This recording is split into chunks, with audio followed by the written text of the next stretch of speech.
Hello friends, कैसे हैं? आज का जो मेरा टॉपिक ये है, बड़ा इंटरेस्टिंग टॉपिक है। मेरे पास कस्टमर के फ़ोन आते हैं कि एक डीपीएफ का लाइट आता है कि ये कौन सा लाइट है। तो हमारे पास ये कि फोर्स की अर्वेनिया वर्कशॉप में विजिट किया है, जिसमें प्रॉब्लम आ रहा है, पिकअप का प्रॉब्लम है। ठीक है, तो मैंने गाड़ी को देखा है, डायग्नोज किया है। तो इसका क्लस्टर मीटर पे एक लाइट आ रहा है, मुझे ज़रा दिखाना है क्लस्टर मीटर पे। ये जो लाइट है डीपीएफ का लाइट है। ऊपर जो लाइट है वो टायर प्रेशर का लाइट है, वो जो नीचे लाइट है वो डीपीएफ का लाइट है। और आपके लेफ्ट में जो लाइट आ रहा है वो ईडीसी का लाइट है। ये रेड कलर जो आपको मैं दिखा रहा हूँ, ये ईडीसी का लाइट है। ठीक है, तो अभी इसमें क्या है मैं आपको बताता हूँ। ये फोर्स मोटर के जितने भी कस्टमर हैं उनके लिए बता रहा हूँ। इसमें जो डीपीएफ की लाइट का जो सिंबल है वो आपको दो तरीके से दिखेगा। पहला आपका होगा डीपीएफ का लाइट कंटिन्यू और ईडीसी का लाइट कंटिन्यू ऑन होगा। और सेकंड आपका होगा ये डीपीएफ का लाइट है वो ब्लिंक कर जाएगा।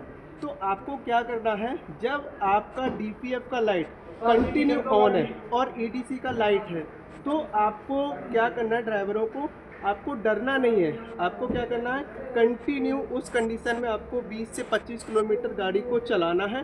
ताकि गाड़ी किस लिए चलाना है, हमें रीजनरेशन करना है। डीपीएफ जो इसमें कार्बन भर गया उसका हमें रीजनरेशन करना है। तो रीजनरेशन करने के लिए हमें एक टेम्परेचर का रिक्वायरमेंट होता है। तो कम से कम हम 20 से 25 किलोमीटर चलाएंगे, कम से कम 70 से 80 डिग्री टेम्परेचर होना चाहिए।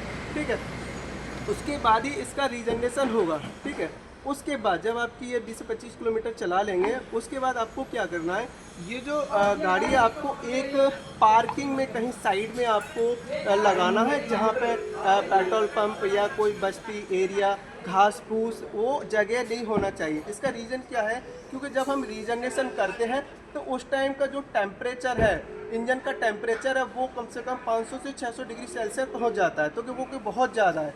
तो इस कंडीशन में आपको क्या करना है, एक साइड में आपको गाड़ी को लगाना है। उसके बाद आपको क्या करना है, ABC एक्सीलेटर, ब्रेक और क्लच, आपको कोई भी पेडल प्रेस नहीं करना है। गाड़ी हमारी न्यूट्रल कंडीशन में होगी। ठीक है, गाड़ी हमारी न्यूट्रल कंडीशन में होगी। उसके बाद आपको क्या करना है, एक डीपीएफ का बटन दे रखा है। मंगल एक बार दिखाना बटन। ये जो डीपीएफ का यहाँ पे एक बटन दे रखा है, आपको दिखा रहा हूँ। ये डीपीएफ का मैनुअल बटन है, फोर्स की अर्वानिया में दे रखा है। ठीक है, इस बटन को आपको 5 सेकेंड्स तक दबाना है और दबा के आपको छोड़ देना है। उस कंडीशन में आपका क्या होगा कि आपका जो आरपीएम मीटर है, मंगल एक बार दिखाना। ये जो हमारा आरपीएम का मीटर है ये 2 के आसपास जाएगा। इस 1500 से 2000 के बीच में रहेगा, 1800 के आसपास ये जाएगा।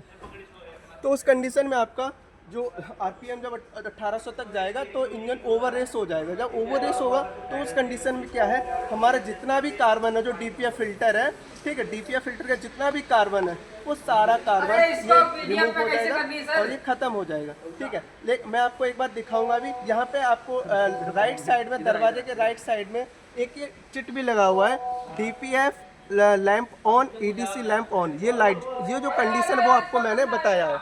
ठीक है, इस कंडीशन में आप क्या होगा, सारा जितना भी कार्बन है वो आपका रिमूव है। लेकिन फिर मैं रिपीट कर रहा हूँ, ये आप तभी कर सकते हो जब आपकी डीपीएफ और ईडीसी लाइट कंटिन्यू ऑन है। लेकिन बट अब हमारे पास जो गाड़ी रिसीव हुआ है अभी, इसमें पिकअप का प्रॉब्लम है। लाइट दिखाइए मंगल, लाइट ये देखो, अब ये लाइट ये ब्लिंक कर रहा है, देखो लाइट ये ब्लिंक कर रहा है। तो ये हमारा सेकंड ऑप्शन, सेकंड मोड में चला गया। तो इस कंडीशन हमें क्या करना पड़ेगा, इसमें हमें स्कैन टूल जो हमारा फोर्स मोटर ने दिया हुआ है वो हम स्कैन टूल हम इसमें यूज करेंगे और उसके थ्रू हम जितना भी इसका कार्बन है उसको हम रिमूव करेंगे। ठीक है, और उसके बाद हमारा ईडीसी टेम्परेचर जो भी लाइट आ रहा है, ईडीसी लाइट आ रहा है, ये हमारा सारा क्लोज हो जाएगा और उसके बाद जो नॉर्मल हमारी गाड़ी है उसमें आ जाएगा। ठीक है, थैंक यू सो मच।